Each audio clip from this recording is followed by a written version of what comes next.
첫 번째 그림은요, 유가인데, 유가는 지금 이제 보시면, 어쨌거나 최근에 반등을 많이 했습니다. 많이 했는데, 50일선이 200일선을 뚫고 있는, 네, 뚫고 있는 모습이어서, 또 차트상은 그렇게 썩 앞으로 추가 상승이 좀, 예, 있어 보이지 않습니다. 예, 물론 이거 테크니컬 분석이니까 뭐 필요 없다고 해도 상관없는데, 일단은 어떻게 차트상에는 조금 더 빠질 걸로 보이니까 이제 전부 다 올라온 게 아닌가 생각이 들어서 참고하시면 될 것 같고, 요건 이제는 유가고요.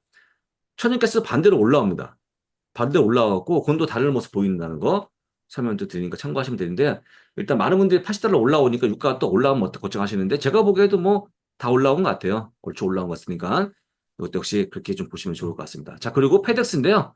시적인데 봤더니, 정말 좋았습니다. 좋았는데, 다른 거 다 필요 없고, 이건 아까 얘기했지만, 거의 인라인이지, 인라인. 매출은 인라인인데, 중요한 게 뭐였냐? EPS가 이렇게 많이 커졌다. EPS가. 5.4까지 커졌죠.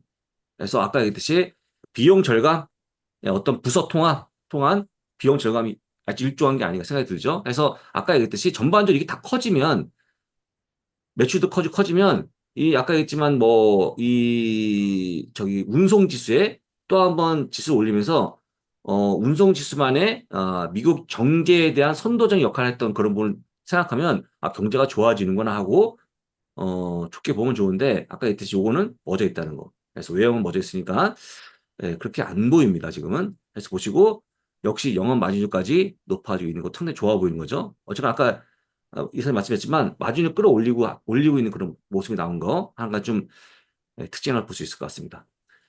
같고요. 아까 했듯이 닐슨, 예, 게이지인데요. 보시면 요겁니다. 보시면 넷플릭스가 9.7%, 유튜브가 9.7%, 넷플릭스가 7.6%, 훌루가 3.1% 수준 나오고 있는데, 뭐 이렇게 나옵니다. 근데 중요한 거 뭐냐? 스트리밍이 38.8%였다. 예. 케이블 방송 안 되죠. 안 됩니다, 지금은. 대부분 다 이렇게 보시는 것 같아요. 저도 그렇게 보고 있고, 라디오도 이걸로 보고, 영화도 보고, 그 다음에 뭐 뉴스도 보고, 다 하죠. 그러니까 스트리밍이 대세니까, 아, 이렇게 변모하는 게 아마, 미국도 마찬가지, 한국도 마찬가지겠죠. 이렇게 보지 않겠습니까? 그래서 참고하시고 아까 봤듯이, 지금 현재 38.8%는 사상 최고치였다. 예, 별게 사상 최고치죠. 예, 이것만 기억하시면 좋을 것 같습니다. 자, 그리고 시장을 볼 건데 어차피 이제 7월이 얼마 안 남았으니까 간단히 7월 전망을 한번 해보겠습니다. 자, 7월 전망인데요. 7월 전망은 예, 좋았다. 뭐가? 나스닥 100이 불쑥 올라온 거죠, 이거. 그래서 2년 보게 되면요. 보신 것처럼 20년 동안 20년 동안 보게 되면 평균이 3.48% 가장 좋았죠. 7월 달이. 가장 좋았습니다. 나스닥 100 지수가요. S&P 말고 좋았고요. 그 다음 페이지 보시게 되면 왜 좋았냐 봤더니 나스닥이 S&P 500 대비 단기 순이익이 좋더라. 예.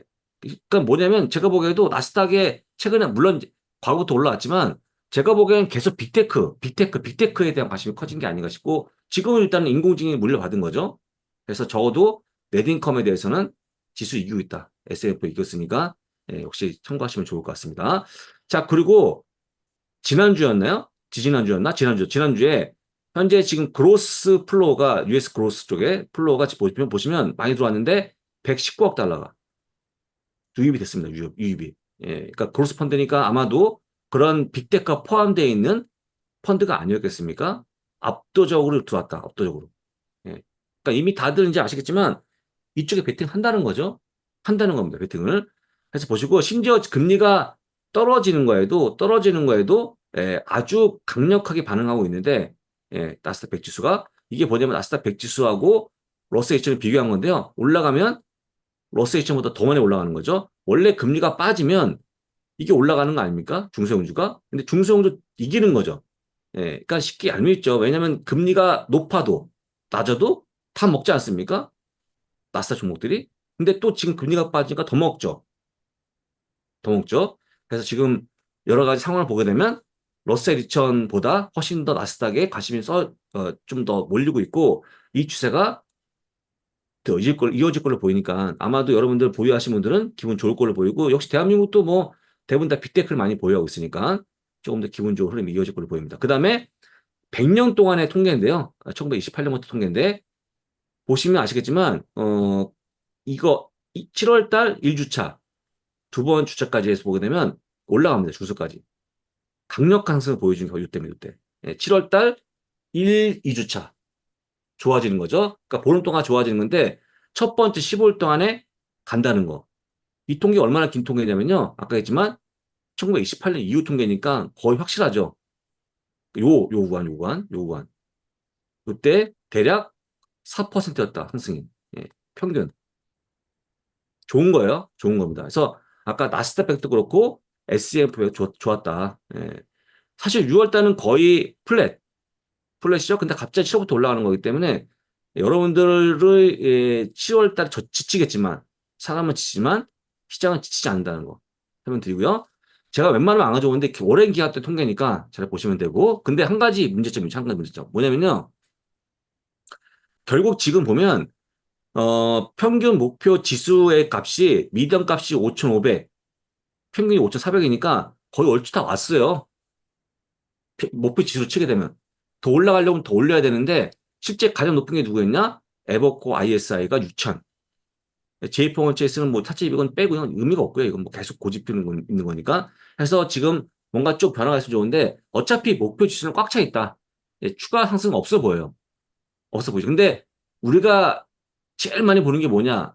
보는 게 뭐냐? 결국 돈의 흐름인데 현재까지 보면 머니마켓 펀드에 몰려있는 이 돈. 이미 7.3조입니다. 예전에 그때 같이 볼 때 6조였는데 엄청 더 커졌죠. 점점 돈이 몰리고 있는데 딱히 일단은 물론 이제 투자가 이어지고 있지만 더 상당부 많은 돈들은 아직까지는 그 상을 좀 보는 것 같아요. 예, 보는 게 아닌가 생각이 듭니다. 여기서 이자를 받는 거니까. 근데 이게 좀 가파르게 들어온다 치면 훨씬 더 많이 올라가지 않겠습니까? 그래서 지금 이걸 보고 있는데 많은 또 전략가분들이 역시 골드만 마찬가지. 골드만도 이게 들어온다. 곧 들어올 것 하고 있는데 아마도 탐유도 이걸 보면서 좀 목표지수 올린 거 아니겠습니까? 근데 아직까지 모르지만 들어올 가능성이 커 보인다는 것만 잘 기억하시면 좋을 것 같습니다. 자, 그리고 여러분들 그 매그니피센트 세븐스탁에 대해서 많은 관심이 있지만 막 제가 또 한 가지 보여드린 건 자꾸 몰려있다 몇 번 단점이 나오지 않았습니까? 근데 다시 한번 보여드리면 결국 매그니피션트 세븐스탁을 빼면 현재 S&P 500 지수는 4,900포인트. 지금 5,500까지 왔지 않습니까? 그러니까 여러분들 미워하면 안 돼. 그러니까 몰려 있는 것 같다. 하지만 그냥 그런가 보다 해야 되는 거고 저는 그렇다고 이게 또 퍼질 가능성이 별로 물론 조금 퍼지겠지만 아까 말씀하셨지만 뭐 엔비디아 칩을 사도 결국 빅테크 그다음에 돈 버는 것도 빅테크 형문도 많이 보유한 거 빅테크 뭐 피할 방법이 없어요 지금은 예. 더 몰릴 수밖에 더 몰리면 안 되는 것만 해도 다행인 거죠. 그래서 결국에 이제 몰리고 있는 시장에 대한 흐름은 돈도 이어질 거니까 보시면 될 것 같고 결론적으로 보시면 이게 더 강화되면 아까 했듯이 목표 지수는 아직까지 올리지 않지만 결국 더 올라갈 걸로 보입니다. 제가 보기에도. 이게 더 강화되면. 기호가 커지면. 그래서 이게 보시면 되고 실제 이런 모습이 나오고 있는 게 다음 페이지 그림인데 약 2년 동안의 모습인데 정확히 1년 반 동안의 모습이죠. 1년 6개월 동안 모습 보게 되면 결국 S&P 500 테크가 100% 테크 업종에 대한 부분이 두 배 올랐어, 두 배. 예, 엄청나죠? 퍼포먼스가. 그죠? 그 다음에 지수는 40%. 그리고 테크를 빼면 23%. 예, 줄죠. 줄죠. 그래서 여러분들이, 매그세븐을 빼거나, 빅테크를 빼거나 하면 지수가 빠지는 거를 감당해야겠죠? 감당 못하죠. 지금은 빠지면 안 되죠. 해서 할 수 없이 갈 수밖에 없다. 그리고 또, 아까 얘기했듯이 설령 우리가 보고 있는 S&P 500에 대한 목표 지수가 5,500에 와 있다 해도 결국 올라갈 것이다. 하는 거죠. 왜냐면 사실은 이제 IB들도 전반적으로 만약에 250 EPS 나옵니다. EPS가 나오면 이게 보면 이제 전체 기업에 대한 값 아니겠습니까? 근데 보시면 대부분 다 이 값이 여기서 나온 거예요, 여기서. 이게 일조한 거죠. 그러니까 뭐 더 올리지 않아도 어쨌거나 그냥 지수가 더 올라가겠죠. 그다음에 또 한 가지는 올리겠죠, 또. 올리겠죠. 근데 다만 천천히 올린 건데 어제인가요? 어제인가? 그저께인가? 제가 이제 본 게 그 야드니도 올렸는데 6천 얼마더라? 6,300인가? 까지 그쪽은 이제 정식 IB가 아니니까 여기 관련 저기 뭐죠? 그 표기는 안 되는데 계속 올립니다, 지금. 올리고 골드만도 불케이스가 6,300이에요, 지금. 아까 봤듯이 5,600이죠? 5,600인데 골드만 원래 지수 목표는. 근데 뭐죠? 베이스 케이스고 만약에 불 케이스는 6천까지 갈 수 있다는 거 설명드리면서 지금은 훨씬 더 올라갈 상황이 되니까 여기서 얘기하면 이제 위원님은 겸손 얘기하는데 저는 제가 보기에 명확하게 좀 보게 되면 빅테크 아니면 매그세븐 때문에 충분히 올라갈 수 있지 않을까. 그게 딱 끌고 올라가는 거죠. 시장을 끌고 올라가는 거죠. 라고 좀 보시면 좋을 것 같습니다.